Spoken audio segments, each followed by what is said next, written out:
So, hi everyone. Thank you so much for joining us today on our new project called Survivor Spotlight. My name is Kea, My My name name is is Aaron. Jessica. My name is Rania. and we are the ones who are going to be interviewing various guests throughout the entire year, about once a month, about pertaining the topic of sexual assault. We are really, really excited to have these monthly meetings in which we get to learn more about our survivors as well as their life stories. All the interviews that will happen throughout the year from us will be uploaded on the We Rise Above YouTube channel under our logo, which is called Our Voices Come First. Please feel free to bring as many people as you can and would like to, as our main goal is to spread awareness and spread this information, as well as make sure that as many people as possible can get our help. If there are any more questions, feel free to email us at weriseabove2019@gmail.com or Instagram us on our Instagram page. So without further ado, let's get started with our first Survivor Spotlight with the one and only Miss Elisa, who turned the hardships in her life into a fantastic book and has become an international advocate for sexual assault. Go ahead, Miss Elisa. Please introduce yourself better, please.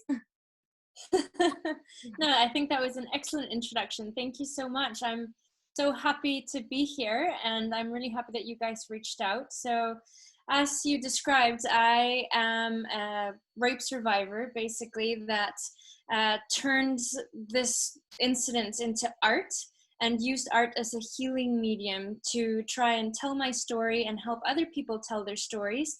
So I worked with 25 rape survivors for the last few years and used photography, because my background is in cinematography and photography, to translate how we were made to feel after the assault. And so it was all based on the realm of the imagination and art therapy principles. Wow. Okay. Thank you so much. So we've created some pre-made questions for you. We're just gonna go ahead and ask you those questions, and then the rest of the time can be given to the Zoom audience. So the first question is, how and when did you decide to use your voice to raise awareness regarding sexual assault as well as your story? Right. Well, the actual rape happened in 2011, and that derailed me completely. So for a whole year, I couldn't pick up a camera. I was incredibly depressed, and so I got support from the Canadian government, which is where I was living at the time, and I got art therapy. And it was through this art therapy program that I started to realize that visuals really helped me heal, and expressing myself through art really helped me heal. So I think it was while I was doing art therapy that I decided that I wanted to use my story and share it with others. And I think it was as I started speaking to other people and fellow survivors that I realized that with my skill set, I could actually help them tell their story as well. So I don't think there was like an exact turning point for it. It was like a slow boil that happened through art therapy and connecting with others. Wow. Okay. Thank you so much. So how did you come up with The Spiral of Containment, Rape Aftermath, your book? And how did you come up with that idea of putting all of these pictures and stories together of other people as well as your own? And can you tell us a little bit more about the project for everyone else? Sure. So when I was in art therapy, the image that kept coming to my mind was having broken wings. I felt like I was stripped naked, and I felt like I had nothing left, basically. My career was not really happening.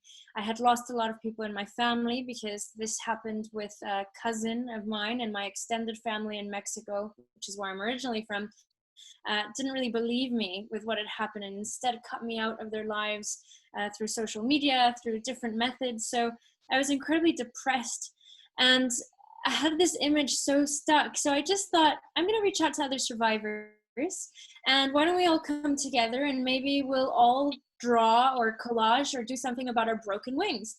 But then when I actually started speaking to other survivors, I realized not everyone saw broken wings. A lot of people had images of maybe a red classic convertible car, or a sense of being underwater, or a sense of being in a cage or trapped. And once I started to realize this, I discovered that there were so many different ways of expressing how people were feeling.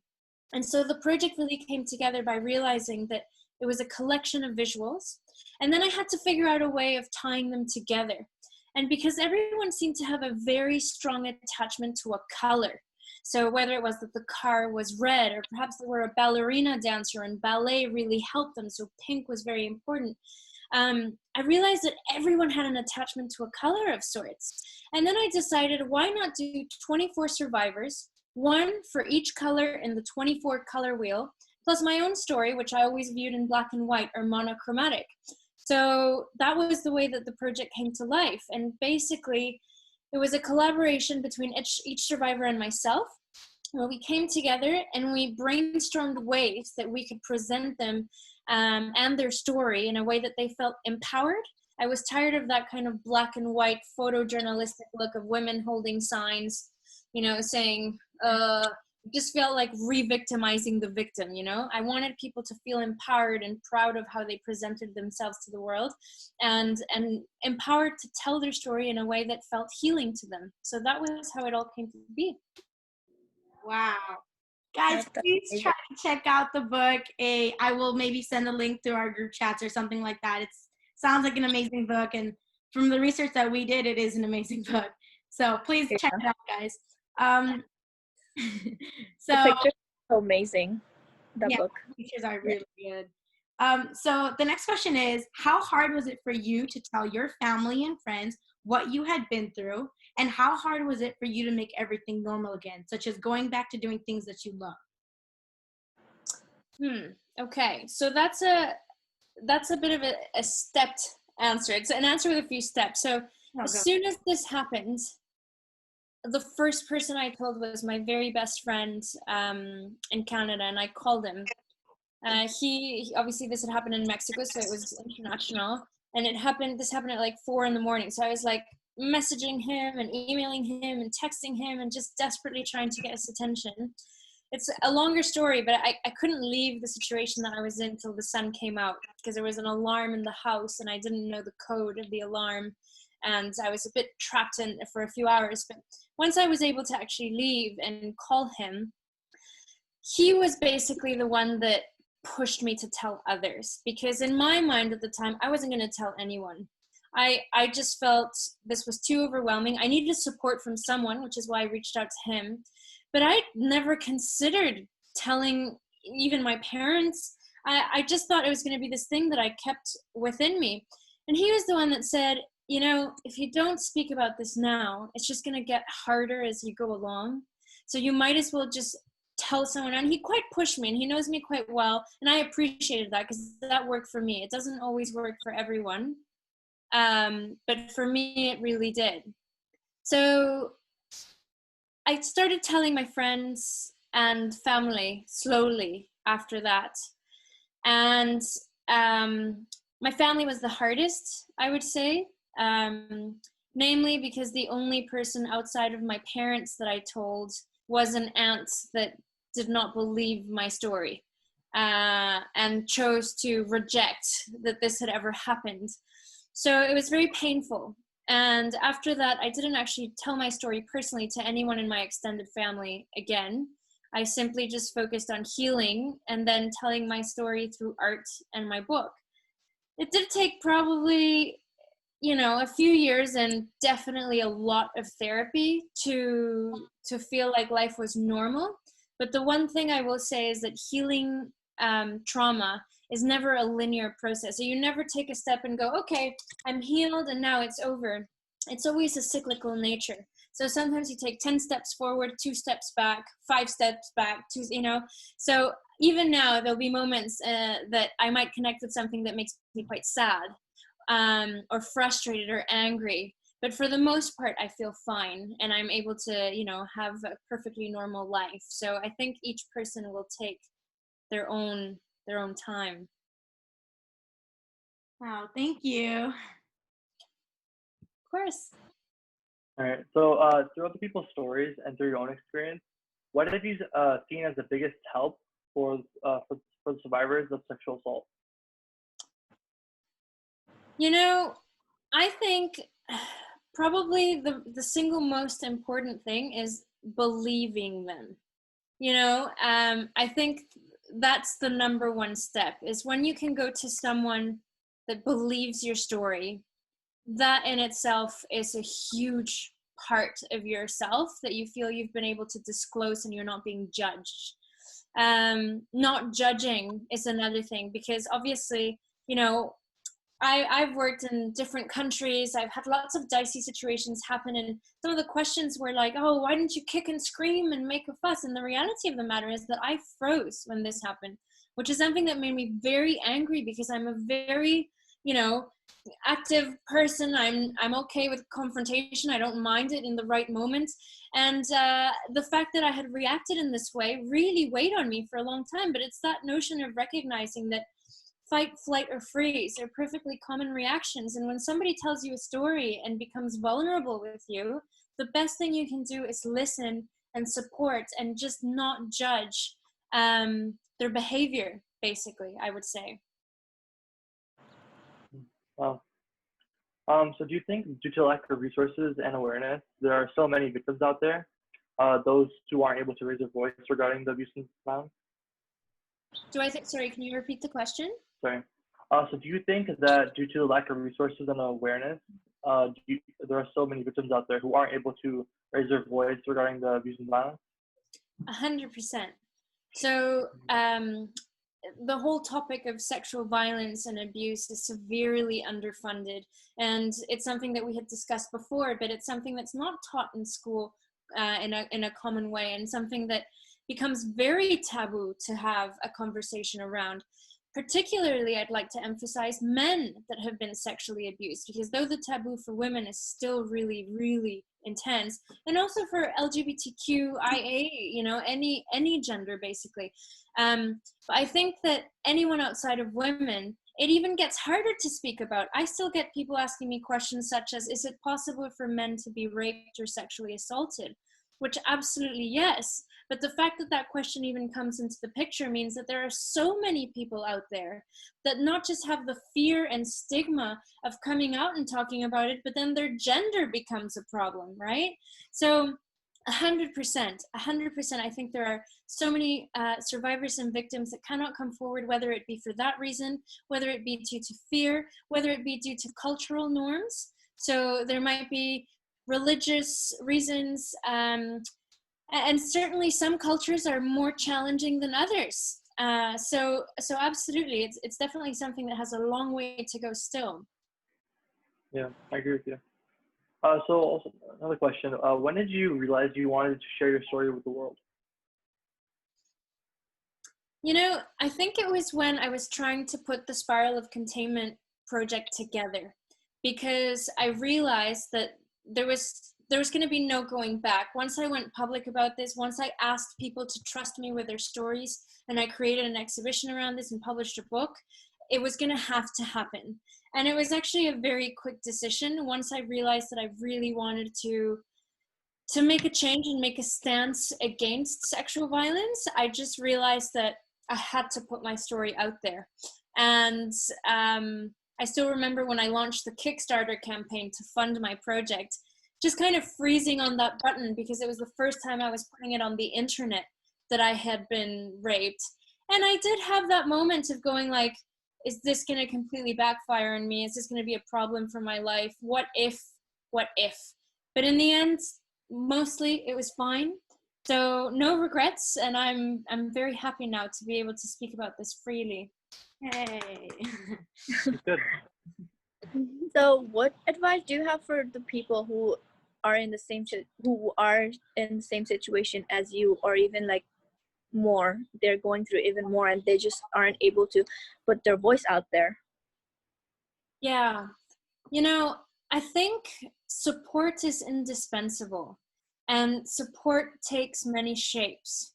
At times it can be a friend, at times it can be a therapist, a school counselor, and at times it can just be seeking out your own resources. So I would say, you know, thankfully we are in the age of technology, and if you're watching this video, it means that you have access to the internet, and looking for ways to get information about, you know, what's happened, how to get grounded.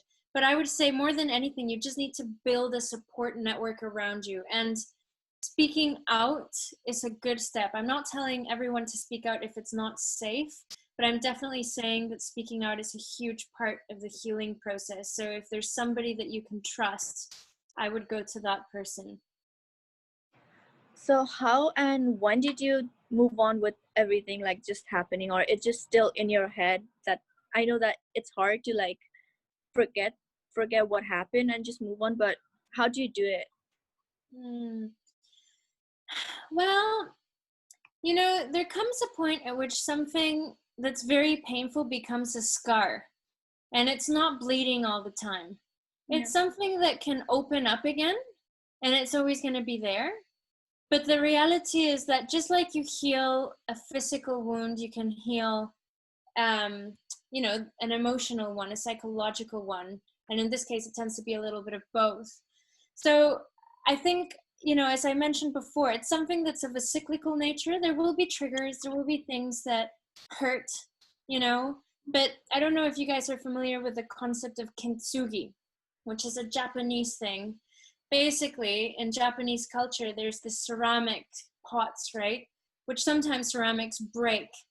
And, you know, when something breaks, I tend to go, okay, it's unusable, I'm going to throw this out. What they'll do is they'll actually fuse it back together and put gold along the seams. And they call it the art of kintsugi. And the belief system is that once this thing has been fused back together, it's actually much more beautiful than it was before, because now it's got a history and a story, right? And I really like that, because I think as we travel through life, as we navigate through life, whether you experience sexual assault or not, you'll experience things that are painful and that make you feel fractured and sometimes even broken. But the beauty of it is that as humans, we have the capacity to heal ourselves, and therefore I think become more beautiful, so that we can show our scars to the world and it's not a problem. So they'll be there always, but I think owning it is kind of, you know, the way that I've found to cope with it. Yeah, absolutely. So are there any other issues that you wanted to address regarding sexual assault? Um, you know, I think the biggest issue here for me is not being scared of speaking out about what's happened. I think the taboos and the fear when something wrong has happened is just really big. And you're scared, you might be scared of being judged, you might be scared of, you might even just feel shame, which is a very common feeling to have after these things. And I would just really emphasize that seeking support is the first stage to healing it, and to really regaining control and power of your life again, because these things are really about power and control, right? Somebody wanting to put their power over someone else, which they don't have a right to. So and absolutely, if there's, you know, any way that I can support, I mean, I'm sure these guys will have my contact that they can share, and I'm always happy to help put pointers or anything based on the experience that I've had as well. So you're not alone. There's a huge network of people around the world that have gone through this, and I think most of us are here to support. Thank you. You. Thank you. So the rest of this time will now be given to you guys, the Zoom audience. And in this time, the audience will be able to ask any questions that they have for you. And we've also created an Instagram poll on our stories in which people who could not attend this live could have asked questions that we might ask you. And so for the next minute or so, feel free to unmute, to the audience, feel free to unmute your mics and ask a question. Or if you would like, please ask the question in the chat box and we'll be reading them. Okay, let's start the timer for a minute or so. I really like the Instagram account that you made, We Rise Together. Thank you. I think it really exemplifies the goal of talking about this. So well done. Thank you. Okay, let's check the chat box.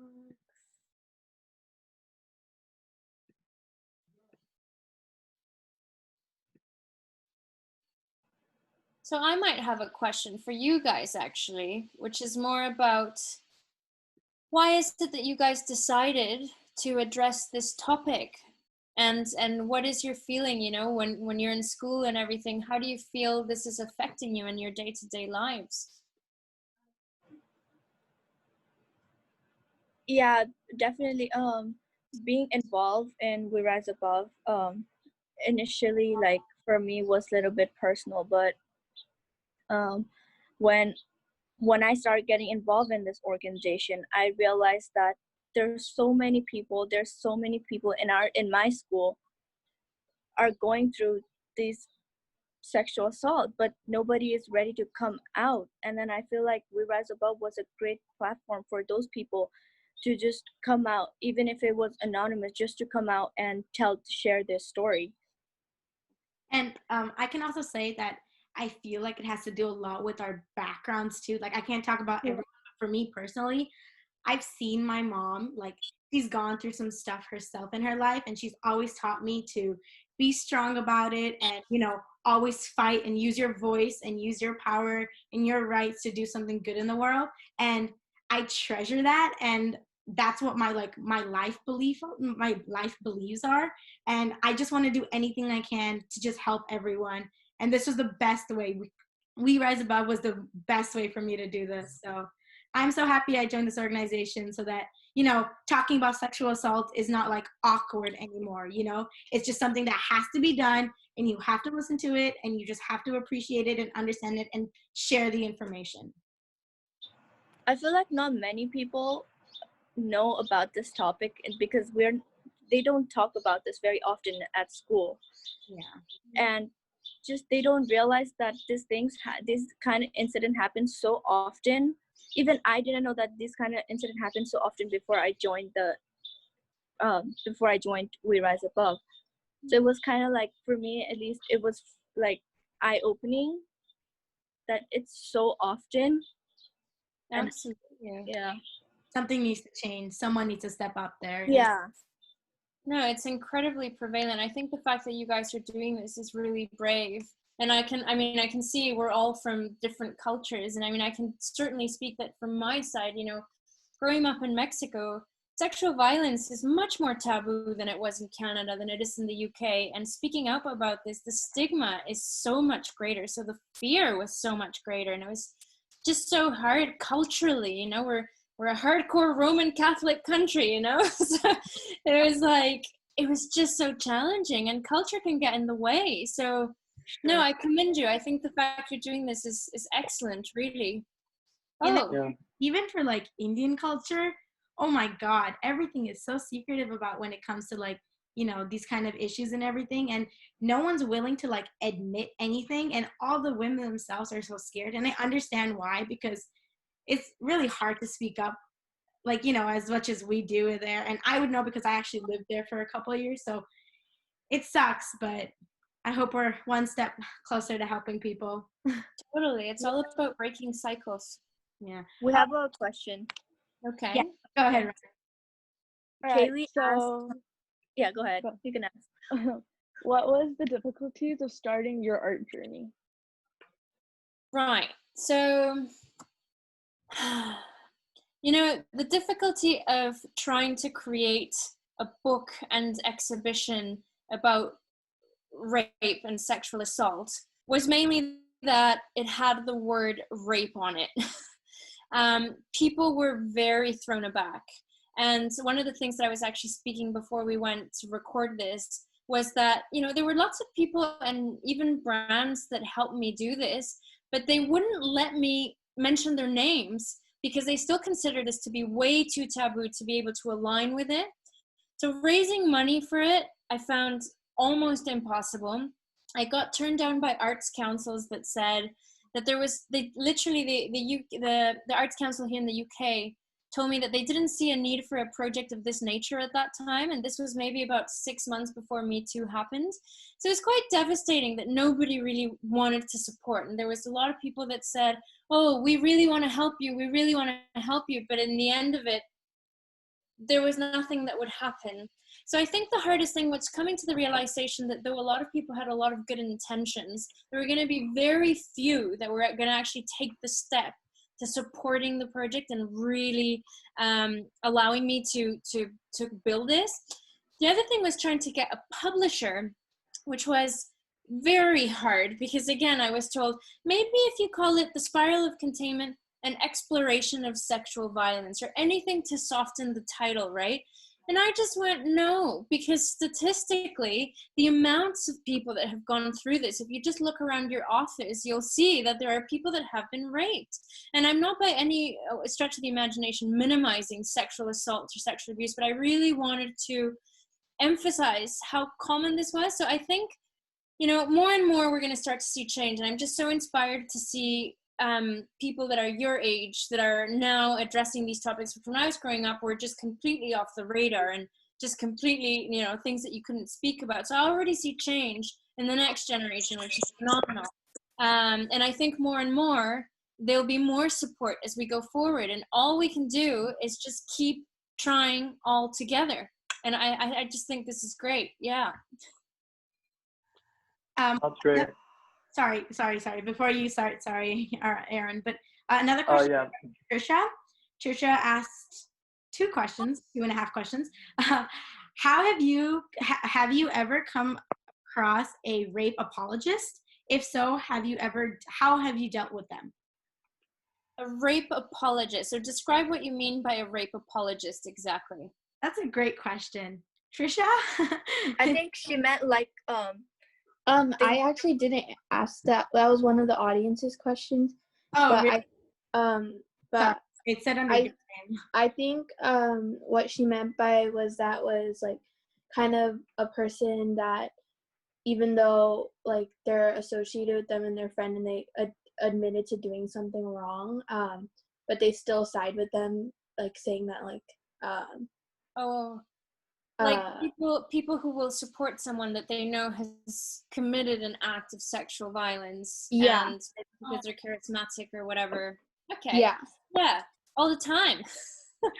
I mean, I think something really important to remember is that when we speak about a rapist, somebody who has sexually abused someone, this isn't a monster. You know, this isn't the guy at the end of the movie that looks like a really obvious. It's not a monster. These are human beings, right? That have made a wrong decision due to many circumstances that they've probably been through. So deconstructing this, you know, idea that the people who do this are just evil, it's shades of gray. It's people operating in shades of gray.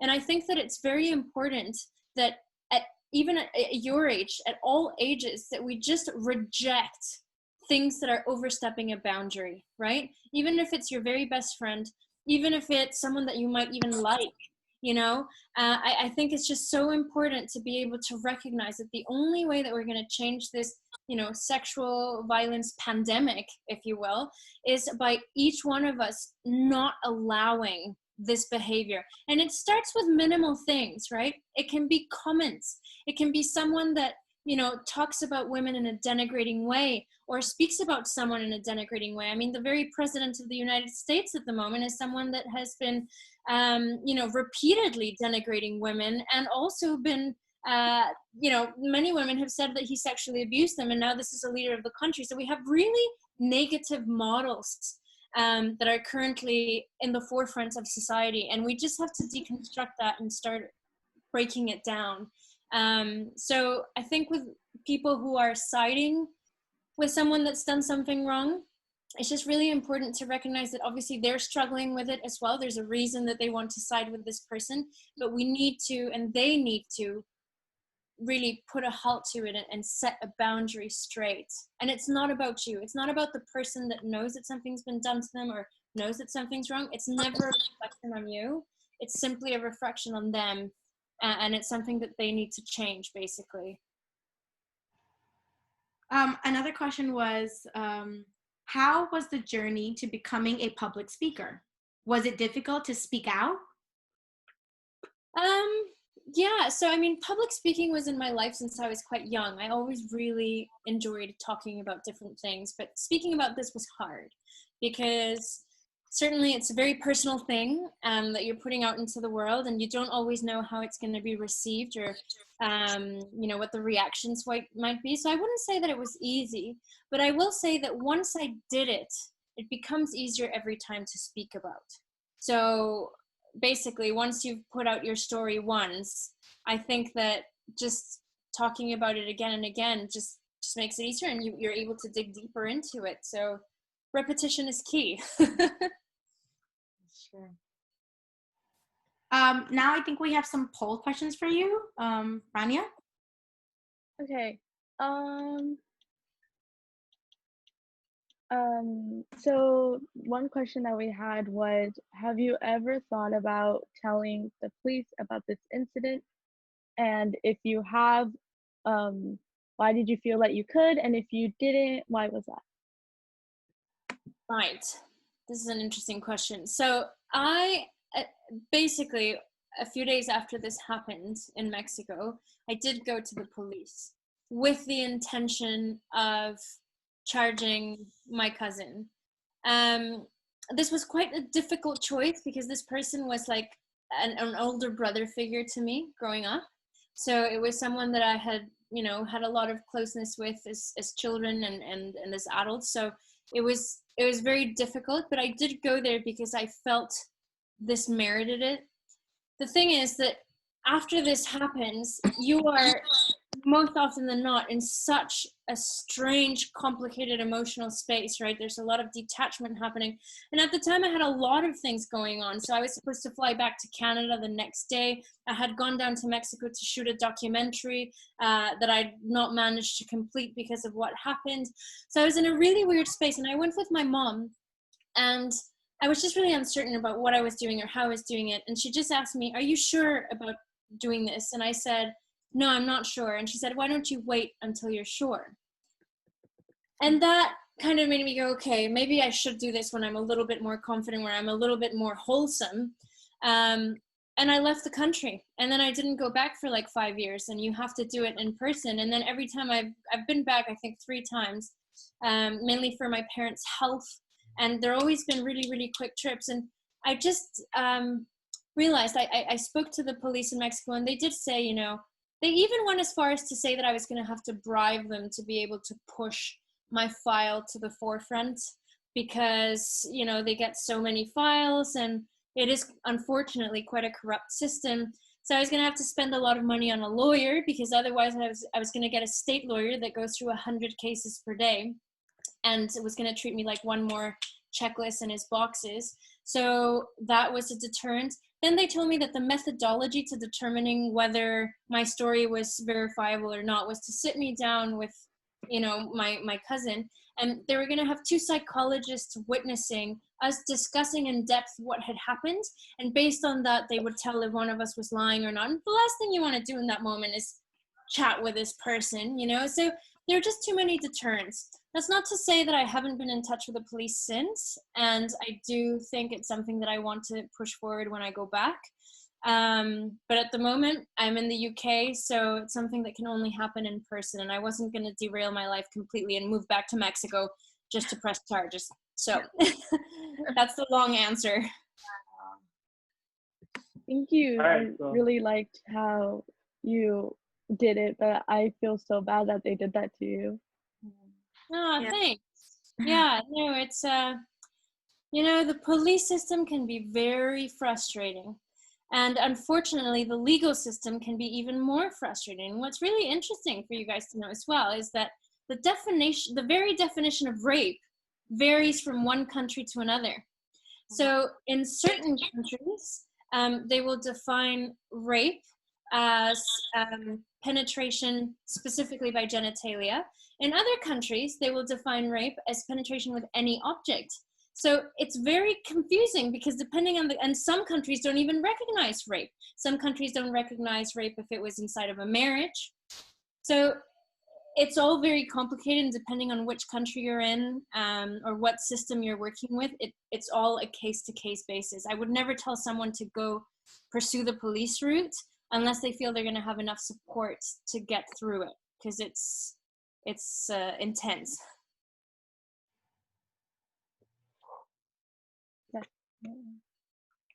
Thank you so much. Thank you for answering our questions. We really appreciate it, and we really enjoyed listening.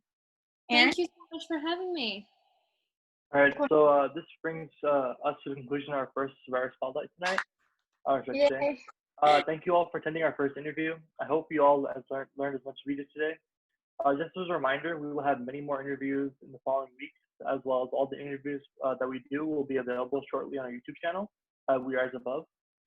Please share these videos and information to all your friends and family. Hope you guys have a great day, everybody, and hope to see you all on next Survivor Spotlight on August 14th at 5 p.m. More information on this will be uploaded on our We Are As Above Instagram page. Again, thank you all for joining us, and a huge thank you to Ms. Iannacone for sharing her story with us all. Goodbye, everybody. Thank you. Thank you. Bye, everyone. Take care, Bye, guys. thank you. Bye.